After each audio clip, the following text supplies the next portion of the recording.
Сотрудник отдела просвещения муфтията Республики Дагестан в Шамильском районе Ахмад Нажмудинов посетил село Тидиб, где провел ряд встреч. Посетил больницу и детский садик, далее провел встречу с учителями и учениками Тидибской средней общеобразовательной школы. В своих лекциях Нажмудинов говорил о благонравии, о ценности приобретения знаний, также затронул тему воспитания детей и этики по отношению к старшим и к учителям. Анжол хималазул рак абула бугила квас косудреллар жок. Иман Газали сабыл буго. Хага квас-кваса лим кин жани цулеб.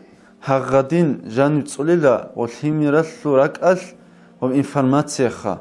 Одагу бичичунаниги хитин буги махбичичунаниги олхов жани цугда жани букунилаго. Хадук оди урум ахдал оди дахтакун бичиз баби хулла.